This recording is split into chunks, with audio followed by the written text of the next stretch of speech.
எல்லாருக்கும் வணக்கம். Welcome to ருசியோ ருசி. இன்றைக்கி நம்ம ருசியோ ருசி சேனலில் பார்க்க போகிறது பொன் பொருள் சேர்க்கைக்கு ஆதார நாளை விளங்கக்கூடிய புதன்கிழமையோடு சேர்ந்து வரக்கூடிய ஆவணி மாதத்தினுடைய வளர்பிறை அஷ்டமியான தூர்வாஷ்டமி இல்லைனா ராதாஷ்டமி அப்படின்னு சொல்லப்படக்கூடிய இந்த முக்கிய திருநாளினுடைய சிறப்புகளை பற்றியும், இந்த நாளில் நம்ம வழிபாடு செய்யும் பொழுது ஏற்ற வேண்டிய ஒரு விசேஷமான தீபம் என்ன, மகாலட்சுமி விரதத்தை கடைபிடிப்பதற்கு உன்னத நாளாக கருதப்படக்கூடிய இந்த நாளில் நம்ம மேற்கொள்ள வேண்டிய விஷயங்கள் தான் என்ன அப்படிங்கிறதுக்கு உண்டான அனைத்து விதமான தகவல்களை பற்றி தான் நம்ம இன்னைக்கு இந்த பதிவின் மூலிமா தெரிஞ்சுக்க போகிறோம். வீடியோவை எங்கேயுமே ஸ்கிப் பண்ணாமல் பாருங்கள். அப்போ தான் எந்த ஒரு சின்ன தகவலையுமே நீங்கள் மிஸ் பண்ணாமல் தெரிஞ்சுக்க முடியும். இப்போ நம்ம ஸ்டார்ட் பண்ணிடலாம். பொதுவாகவே அஷ்டமி திதி அப்படின்னு சொல்லி எடுத்துக்கும் பொழுதே நம்ம பைரவரை வணங்கி வழிபாடு மேற்கொள்வது அப்படிங்கிறது செய்வோம். அதுலேயும் வளர்பிறை அஷ்டமி அப்படின்னு சொல்லும் பொழுது சொர்ணாகர்ஷ்ண பைரவரை வணங்கி வழிபாடு செய்யக்கூடிய பட்சத்தில் வீடுகளில் பொன்மலை பொழிவதற்குண்டான அருள் கிடைக்க பெறும் அப்படின்னு சொல்லி நம்பப்படுது. அதுலேயும் நமக்கு இந்த ஆவணி மாதத்தினுடைய வளர்பிறை அஷ்டமியை ராதாஷ்டமி அப்படின்னு சொல்லுவாங்க, தூர்வாஷ்டமி அப்படின்னு சொல்லுவாங்க. ராதாஷ்டமி அப்படின்னு சொல்லி எடுத்துக்கும் பொழுது கிருஷ்ண பகவான் அப்படின்னு சொன்னாலே அவர் ஜென்மாஷ்டமி, அதாவது ஆவணி மாதத்தினுடைய தேய்பிறை அஷ்டமி நாளின் பொழுது அவதரித்திருப்பாரு. அதை தொடர்ந்து 15 நாட்களுக்கு பிறகு வரக்கூடிய இந்த வளர்பிறை அஷ்டமி நாளின் பொழுதுதான் ராதாஷ்டமியானது கடைபிடிக்கப்படுது. அதே போல இந்த தூர்வாஷ்டமி அப்படின்னு சொல்லி எடுத்துக்கும் பொழுது ஆவணி மாதத்தினுடைய வளர்பிறை அஷ்டமியை தான் தூர்வாஷ்டமி அப்படின்னு சொல்லுவாங்க. இந்த தூர்வா அப்படின்னு சொல்லும் பொழுதே அது அருகம்புல்லை குறிக்குது. விநாயக பெருமானுக்கு அருகம்புல் கொண்டு அர்ச்சனை வழிபாடு செய்வதற்கு உகந்த நாளாகவும் இந்த குறித்த புதன்கிழமை நாளோடு சேர்ந்து வரக்கூடிய தூர்வாஷ்டமி நாளானது கருதப்படுது. கடன் பிரச்சனை தீரணும், சந்தோஷம் பெருகணும், தடைகள் விலகணும் அப்படின்னு சொல்லும் பொழுது இந்த குறித்த நாளன்னைக்கு நம்ம அருகம்புல் கொண்டு அர்ச்சனை மேற்கொள்வது, அருகம்புல்லை வீடுகளில் பூஜை அறையில் குறிப்பிட்டு பயன்படுத்துவது அப்படிங்கிறது நமக்கு செல்வ வளங்கள் அனைத்துமே பெற்றுத்தருவதற்குண்டான அருள் கிடைக்க செய்யும். அதனால் கட்டாயம் நீங்கள் அருகம்புல் வாங்கி பயன்படுத்துங்க. இந்த தூர்வாஷ்டமி ராதாஷ்டமி அப்படின்னு சொல்லப்படக்கூடிய நாளை தினம் பார்த்தீங்க அப்படின்னாக்கா நமக்கு மகத்தான பலன்களை பெற்றுத்தரக்கூடிய நாள் அப்படிங்கிறதால கட்டாயம் பெண்கள் இந்த நாளின் பொழுது விரதமிருந்து கடைபிடிப்பது அப்படிங்கிறது ரொம்ப ரொம்ப சிறப்பு. நான் பதிவினுடைய தொடக்கத்தில் மகாலட்சுமி விரதத்தை கடைபிடிப்பதற்கு சிறந்த நாள் அப்படிங்கிறதையும் சொல்லியிருந்தேன் இல்லைங்களா. அதாவது வளர்பிறை அஷ்டமியில் தொடங்கி தொடர்ந்து 16 நாட்கள் லக்ஷ்மி தேவி தாயாரை பிரார்த்தனை மேற்கொண்டு வீட்டில் ஒவ்வொரு நாளுமே கனகதார ஸ்தோத்திரத்தை ஒழிக்க விடுவது இல்லை நீங்களே பாடுவது அப்படிங்கிறது கண்டிப்பாக வீடுகளில் திருமகள் எழுந்தருள்வதற்குண்டான அருள் கிடைக்க பெறும் அப்படின்னு சொல்லி நம்பப்படுது. அதனால் கட்டாயம் இது அனைத்துமே செய்துக்கோங்க. இதெல்லாம் மேற்கொள்ளும் பொழுது கண்டிப்பாக நாளைய தினம் வீடுகளில் தூர்வா தீபம் ஏற்றுவது அப்படிங்கிறது ரொம்ப ரொம்ப சிறப்பு. தூர்வா தீபத்தை பொறுத்த வரைக்கும் அருகம்புல்லை எப்படி நம்ம பிள்ளையாருக்கு சாட்சி வணங்கி வழிபாடு மேற்கொள்வோமோ அதே மாதிரி தான் கொஞ்சம் தூர்வா புல்லை கொஞ்சம் நீங்கள் எடுத்து அதை கொண்டு விசேஷமான முறையில் தீபம் ஏற்றுவது அப்படிங்கிறத செய்யணும். அதுக்கு ஒரு பூஜைக்கு உண்டான தட்டு எடுத்துக்கோங்க.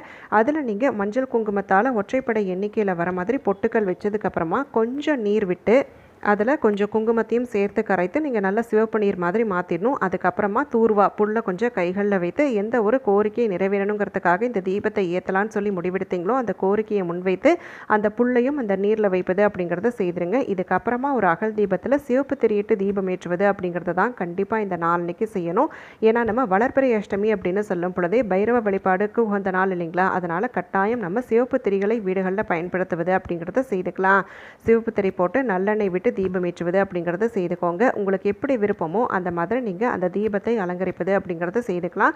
கூடுமான வரைக்குமே சிவப்பு நிற மலர்கள் நீங்கள் ஒன்று ரோஜா மலர் பயன்படுத்தலாம், இல்லை அரளிப்பூ பயன்படுத்தலாம். இந்த மாதிரி சிவப்பு நிற மலர்களுக்கு முக்கியத்துவம் தந்து நீங்கள் நாளைய தினம் வழிபாடு அனைத்துமே மேற்கொள்வது அப்படிங்கிறத செய்துக்கோங்க.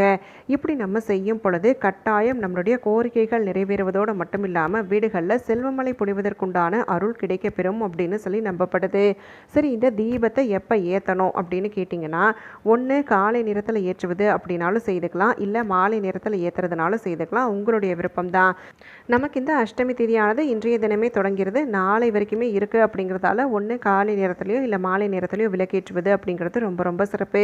வீட்டு பூஜை அறையில் சொர்ணாகர்ஷ்ண பைரவருடைய திருவுருவப்படம் இருக்குது அப்படின்னு சொன்னாக்கா அந்த திருவுருவப்படத்திற்கு முன்பாக வைத்து ஏற்றுவது அப்படிங்கிறத செய்துக்கலாம். ஒருவேளை திருவுருவப்படம் இல்லை அப்படின்னு சொல்கிறவங்க மகாலட்சுமி தாயாருடைய படத்திற்கு முன்பாக வைத்து ஏற்றுவது அப்படிங்கிறத செய்துக்கோங்க.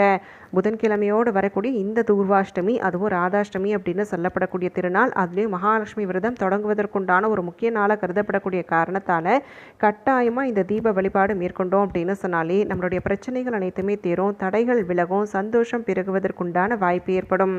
மேலும் இந்த குறிப்பிட்ட நாள் பார்த்தீங்கன்னா ராதாஷ்டமி அப்படிங்கிறதையும் சொல்லியிருந்தேன் இல்லைங்களா. அதனால் கட்டாயமாக நீங்கள் ராதா தேவி தாயாருக்குண்டான காயத்ரி மந்திரத்தை உச்சரிப்பது அப்படிங்கிறதையும் கண்டிப்பாக மேற்கொள்ளணும். ஓம் விருஷபானுஜய வித்மகே கிருஷ்ணபிரியாகிய தீமகே தன்னோ ராதா பிரசோதயாத் அப்படிங்கிற இந்த மந்திரத்தை குறைந்தது 3 முறையும் அதிகபட்சமாக 11 முறை சொல்லலாம், 108 முறையும் சொல்லலாம். உங்களுடைய விருப்பம் தான். நேரம் உங்களுக்கு எப்படி ஒத்து வருதோ அதுக்கு ஏற்றாற்போல் செய்துக்கோங்க.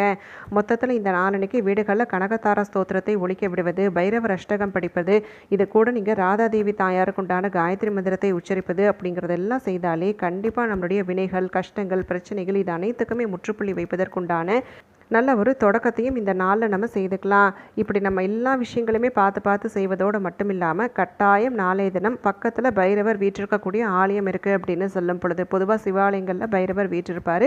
நீங்கள் பக்கத்தில் பைரவர் வீற்றிருக்கக்கூடிய ஆலயத்துக்கு போயிட்டு கண்டிப்பாக பைரவருக்காக ஒரு சில குறிப்பிட்ட விஷயங்களையும் செய்யணும். அது என்ன அப்படின்னு சொல்லி கேட்டிங்கன்னா, பைரவருக்கு உகந்த மாலைகள் அப்படின்னு சொல்லி பார்க்கும் பொழுது வடை மாலை சாற்றுவது அப்படிங்கிறத செய்வாங்க. மஞ்சள் கிழங்கு மாலை கட்டி அணிவிப்பது அப்படிங்கிறத செய்வாங்க. இன்னும் ஒரு சிலர் முந்திரி மாலை கட்டி அணிவிப்பது அப்படிங்கிறதெல்லாம் செய்வாங்க. இது கூடவே நாளைய தினம் பார்த்தீங்க அப்படின்னு சொன்னால் இந்த 3ல் ஏதாவது ஒரு மாலை உங்களால் முடியும் அப்படின்னு சொன்னால் கட்டி அணிவிக்கலாம். இது கூடவே கண்டிப்பாக நம்மளுடைய பிரச்சனைகளுக்கு ஒரு முடிவு காணணும் அப்படின்னு சொல்லக்கூடியவங்க, கஷ்டங்கள் அனைத்துமே தீர்ந்து சந்தோஷம் பெருகணும் அப்படின்னு சொல்லக்கூடியவங்க, ஓம் ஸ்ரீ ஸ்வர்ணாகாஷ்ண பைரவரை போற்றி அப்படின்னு சொல்லிட்டு 108 முறை ஒரு வெள்ளை தாளில் உங்களுடைய கைப்பட சிவப்பு நிற மைப்பேனாவை பயன்படுத்தி எழுதிட்டு அந்த நுனிகளில், அந்த பேப்பர் எழுதக்கூடிய நுனிகளில் பார்த்தீங்கன்னா மஞ்சளால் எப்படி நம்ம ஒரு பத்திரிகைக்கு, கல்யாண பத்திரிகைக்கு எப்படி மஞ்சள் வைப்போமோ அதே போல் நீங்கள் எழுதின 108 அந்த தாள்கள்லையுமே பார்த்தீங்கன்னா நுனி பகுதியில் மஞ்சளை வச்சுட்டு அதை ஒரு மாலையாக கட்டுவது அப்படிங்கிறத செய்யணும். கட்டுறதோடு மட்டும் இல்லாமல் நீங்கள் எழுதின அந்த தாள்களில் வாசனை திரவிய பொருட்கள் எதெல்லாம் உங்களுக்கு கிடைக்குதோ, அரகஜா, புனுகு, ஜவ்வாது, கோரோசனை இதெல்லாம் உங்ககிட்ட இருக்கும், அதை கொண்டு பூசி அதை நீங்கள் பைரவருக்கு அணிவிப்பது அப்படிங்கிறத செய்துக்கலாம். இப்படி நம்ம செய்யும் பொழுது நம்மளுடைய கஷ்டங்கள் அனைத்துமே நேரடியாக பைரவருடைய பாதத்தை சென்றடைந்து எல்லா விதமான இன்னல்களுக்கும் தீர்வு காண்பதற்குண்டான அற்புத அருளை பைரவர் வழங்குவார் அப்படின்னு சொல்லி நம்பப்படுது. நம்ம ஏற்றக்கூடிய விசேஷ தீபம், நம்மளுடைய கஷ்டங்கள் விலகணும் அப்படிங்கிறதுக்காக ஏற்றக்கூடிய தூர்வா தீபமாக இருக்கட்டும், நம்ம செய்யக்கூடிய இந்த ஒரு வழிபாட்டு முறையாக இருக்கட்டும், அதுவும் நாளைய தினம் நமக்கு பொன் பொருள் சேர்க்கைக்கு ஆதார நாளை விளங்கக்கூடிய புதன்கிழமையோடு சேர்ந்து வருது அப்படிங்கிற காரணத்தால் கட்டாயமாக நம்மளுடைய அனைத்து விதமான பிரச்சனைகளும் தீர்ந்து செல்வம் பெருகுவதற்குண்டான வழி பிறக்கும். ஏன்னா இது ஆவணி மாதத்தினுடைய வளர்பிறை அஷ்டமி, அதில் வரக்கூடிய சேர்க்கைகள் அனைத்துமே நமக்கு நன்மைகளை பெற்றுத்தரக்கூடிய நாளாக அமைது அப்படிங்கிற காரணத்தால் கண்டிப்பாக இந்த தீப வழிபாட்டு முறையும் சரி, நம்ம சொன்ன இந்த விஷயங்கள் அனைத்துமே சரி கடைபிடித்து பாருங்கள். கட்டாயம் கை மேலே பலன் கிடைக்கும்.